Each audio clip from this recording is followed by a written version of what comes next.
क्या तुमने कभी गौर किया है, कुछ लोग बिना कुछ कहे ही अपने आसपास का माहौल बदल देते हैं। वे न चिल्लाते हैं, वे न किसी से मिन्नत करते हैं, वे बस खामोश हो जाते हैं और अचानक से हवा बदल जाती है। लोग बेचैन हो जाते हैं, लोग उन्हें खोजने लगते हैं और जो लोग हमेशा सोचते थे कि वे उन्हें बहुत अच्छी तरह से जानते हैं, अचानक समझते हैं कि दरअसल वे उनके बारे में कुछ भी नहीं जानते।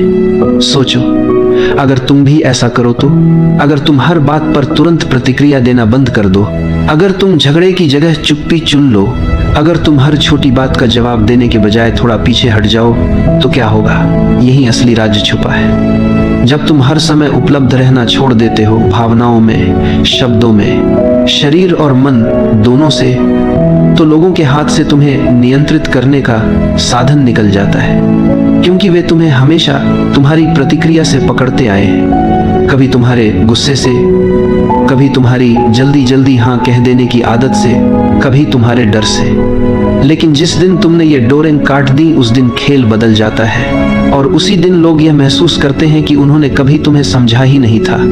जब तुम अचानक अनुपलब्ध हो जाते हो, कौन घबराता है, कौन गुस्से से तिलमिला उठता है, कौन बार बार कोशिश करता है कि तुम्हें उकसाकर फिर से वही पुराना भाव निकाल ले। ये सब उनके बारे में बहुत कुछ बता देता है और तुम्हारे बारे में भी।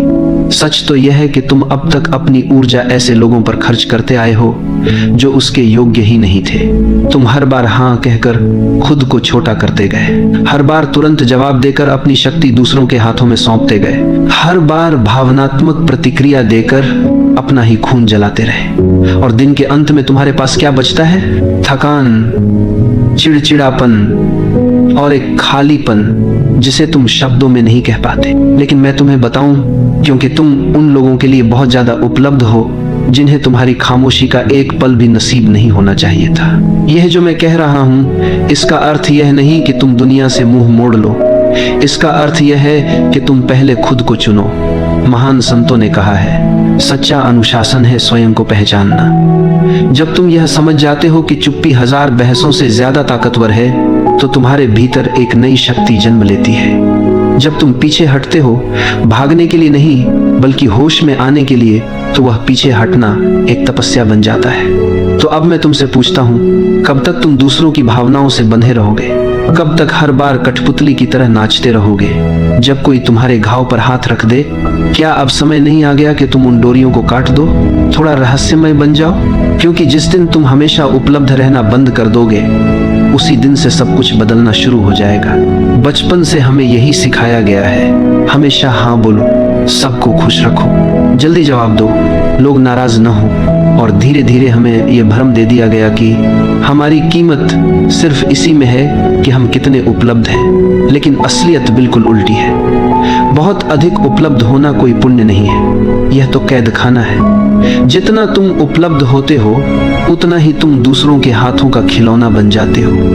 लोग तुम्हें एक बटन की तरह इस्तेमाल करते हैं। जब ध्यान चाहिए, तुम्हें दबा देते हैं। जब दिल बहलाना है, तुम्हें ढूंढ लेते हैं। जब उन्हें सहारा चाहिए, तुम्हें याद कर लेते हैं। और काम पूरा होते ही तुम्हें किनारे रख देते हैं। कितनी बार तुमने सिर्फ इसलिए मुस्कुराया क्योंकि तुम ना कह नहीं पाए? कितनी बार तुमने थकान के बावजूद जवाब दिया क्योंकि डर था कि कोई नाराज न हो जाए? कितनी बार तुमने अपनी सच्ची भावना छुपा ली सिर्फ इसलिए कि कोई तुम्हें ठुकरा न दे? यही है आत्मत्याग, यही है खुद से धोखा, और यही है वह जाल जिसमें आज ज्यादातर लोग फंसे हुए हैं। यहाँ तक कि हमारी ऊर्जा भी असीमित नहीं है। हर हाँ, हर प्रतिक्रिया हमारे भीतर से कुछ निकाल ले जाती है, और जब यही ऊर्जा बार बार व्यर्थ खर्च हो जाती है तो हम खोखले हो जाते हैं। लोगों को तुम्हारी परवाह नहीं है, उन्हें सिर्फ तुम्हारी उपयोगिता चाहिए, तुम्हारा साथ, तुम्हारा सहारा, तुम्हारी संवेदना, बस उतनी देर तक जब तक उन्हें जरूरत है। लेकिन जिस दिन तुम सीमाएं खींचते हो, जिस दिन तुम कहना शुरू करते हो, बस अब और नहीं, उसी दिन वे लोग तुम्हें बदला हुआ अजीब और ठंडा कहने लगते हैं। असल में तुम नहीं बदले, बस अब तुम उनके लिए उपयोगी नहीं रहे। और यही है सबसे बड़ा सच, जितना तुम उपलब्ध रहोगे उतना ही तुम्हारी कीमत गिरती जाएगी। क्योंकि जो चीज हर वक्त मिल जाए वह रद्दी कागज बन जाती है, किसी के लिए मूल्यवान नहीं रहती। किसी चीज की इज्जत तब होती है जब उसे पाने के लिए मेहनत करनी पड़े, और तुम जब हर समय मौजूद हो तो कोई तुम्हारी कीमत क्यों मानेगा। तो अब तुम सोचो, तुम्हारा समय किसे देना चाहिए? तुम्हारा ध्यान, तुम्हारी उपस्थिति, तुम्हारी सुनवाई, किसे सच में इसके योग्य मानते हो? और उससे भी ज्यादा जरूरी सवाल है, कौन तुम्हारी अनुपस्थिति का हकदार है? लेकिन इस सवाल का जवाब देने से पहले हमें समझना होगा कि हम इतने जल्दी प्रतिक्रिया क्यों दे देते हैं। हम हर बार क्यों झुक जाते हैं? हमारे भीतर यह तुरंत उत्तर देने की आदत क्यों बैठी हुई है? इसके पीछे है हमारी ऊर्जा। कार्ल युंग ने कहा था, मनुष्य का मन कोई मशीन नहीं है, यह एक ऊर्जा तंत्र है। हर विचार, हर भावना, हर प्रतिक्रिया हमारी आंतरिक ऊर्जा का एक हिस्सा खा जाती है। अब सवाल यह है, क्या तुम तय करते हो कि तुम्हारी ऊर्जा कहाँ खर्च हो, या फिर दुनिया तय कर लेती है? जब तुम किसी की बेकार सी आलोचना का जवाब देने लगते हो, जब तुम किसी की उकसाहट पर तुरंत फट पड़ते हो, जब तुम उन लोगों को खुश करने में लगे रहते हो जो तुम्हें कोई कद्र ही नहीं देते, तो दरअसल तुम अपनी जीवन ऊर्जा वहीं लुटा रहे हो जहां से तुम्हें कुछ वापस नहीं मिलने वाला। युंग ने कहा था, जिसका तुम विरोध करते हो वह और मजबूत होता जाता है। सोचो, जब भी तुम बार बार प्रतिक्रिया करते हो तुम उसी जाल में फंसते जाते हो।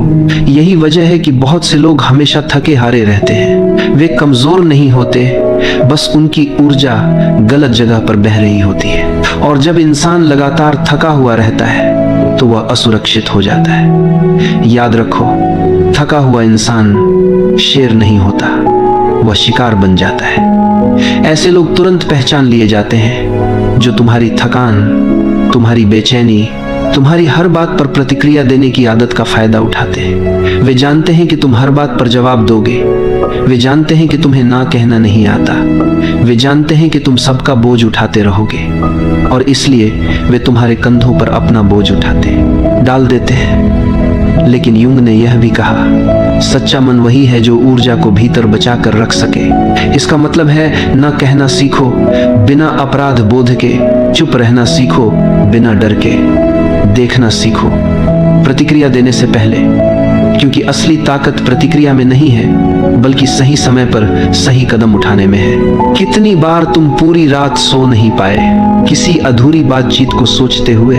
कितनी बार तुम घंटों ये सोचते रहे, मुझे क्या कहना चाहिए था, उसने ऐसा क्यों कहा, मैंने जवाब क्यों नहीं दिया?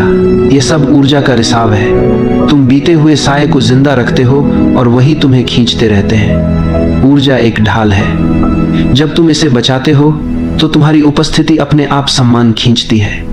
तुम कमरे में प्रवेश करो और बिना कुछ कहे भी लोग तुम्हारी ओर खींच जाएं। यह तभी होता है जब तुम्हारी ऊर्जा भीतर सुरक्षित हो। लेकिन अगर ऊर्जा बिखरी हुई है तो तुम नजरअंदाज कर दी जाते हो, तुम्हारी आवाज भी असर नहीं करती, तुम कमजोर और टूटे हुए लगते हो।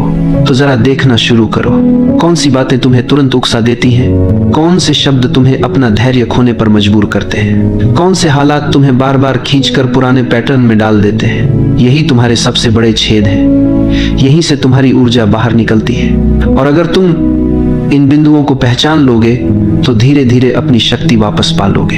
लेकिन ध्यान रहे, इसका मतलब ये नहीं कि तुम पत्थर बन जाओ, इसका मतलब है कि तुम सजग बनो, ना ठंडे ना बेमायने, बल्कि सचेत और अपने स्वामी। युंग ने यह भी बताया था कि जब इंसान अपनी ऊर्जा को सुरक्षित करना सीख जाता है तो दूसरों की परछाइयां उस पर काम नहीं करती। यानी कि जो लोग तुम्हें अपनी छवि में ढालना चाहते हैं, तुम्हें अपनी भावनाओं का आईना बनाना चाहते हैं, उनकी शक्ति टूट जाती है। और ये वही जगह है जहां खेल और गहरा हो जाता है। जो लोग हमेशा तुम्हारी दयालुता का फायदा उठाते हैं, जो लोग हमेशा तुम्हारे सहारे खड़े रहना चाहते हैं, मजबूत पेड़ से लिपट कर जिंदा रहती है, और जिस दिन पेड़ झुकना बंद कर देता है, असल में वे तुम्हारी ऊर्जा से पलते हैं।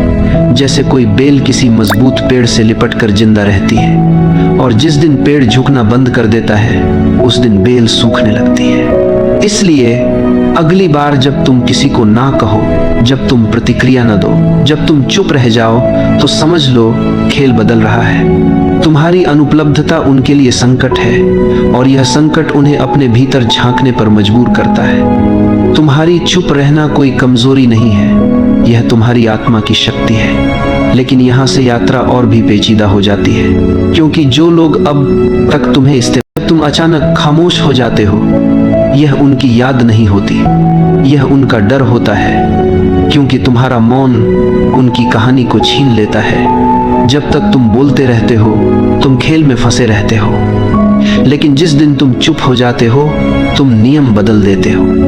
और यह असंतुलन उन लोगों को पागल कर देता है जो तुम्हारी हर प्रतिक्रिया पर जीते आए थे। समझ लो, सच्चा मौन आवाज की कमी नहीं है, सच्चा मौन है अपनी ऊर्जा पर अधिकार।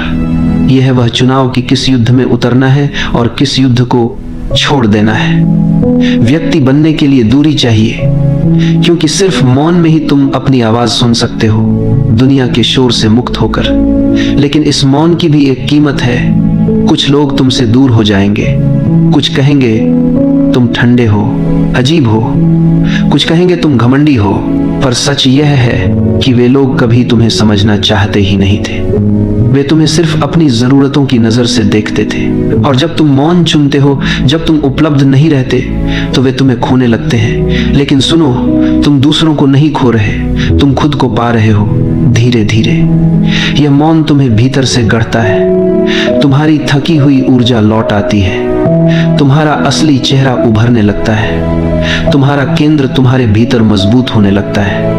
और फिर तुम देखते हो, जिन रिश्तों में सिर्फ नाटक था, वे गिरने लगते हैं। जिन जगहों में सिर्फ शोर था, वहां से दूरी बनने लगती है। हाँ, यह दर्द भी देता है। तुम्हें लगेगा तुम अकेले हो गए हो, तुम्हें लगेगा तुम गलत हो, तुम्हें लगेगा सब बदल गया। लेकिन ध्यान रहे, यह दर्द जन्म का दर्द है। यह अकेलापन कमजोरी नहीं है, यह अकेलापन शक्ति है। जब तुम सबके लिए उपलब्ध रहना बंद करते हो, तब तुम अपने लिए उपलब्ध होने लगते हो। यही है असली पुनर्जन्म, यही है असली स्वतंत्रता। अब कोई भी तुम्हारी डोर खींचकर तुम्हें कठपुतली नहीं बना सकता। अब कोई भी तुम्हारे घाव को कुरेद कर तुम्हें नचाना नहीं जानता, क्योंकि अब तुम मौन में टिके हो, और यह मौन ही तुम्हारी सबसे बड़ी ढाल है। और अंत में याद रखो यह सत्य, जब तुम हर किसी के लिए उपलब्ध रहते हो, तुम सस्ता हो जाते हो। जब तुम मौन चुनते हो, तुम अनमोल हो जाते हो। दुनिया में हर चीज जिसकी भरमार हो जाती है, उसकी कीमत गिर जाती है, और जो दुर्लभ होता है वह सम्मान पाता है। तो अपने मौन को दुर्लभ बनाओ, अपनी उपस्थिति को कीमती बनाओ, अपनी ऊर्जा को बचाओ, क्योंकि यही है जीवन का सबसे बड़ा अनुशासन, और यही है तुम्हारी असली आजादी।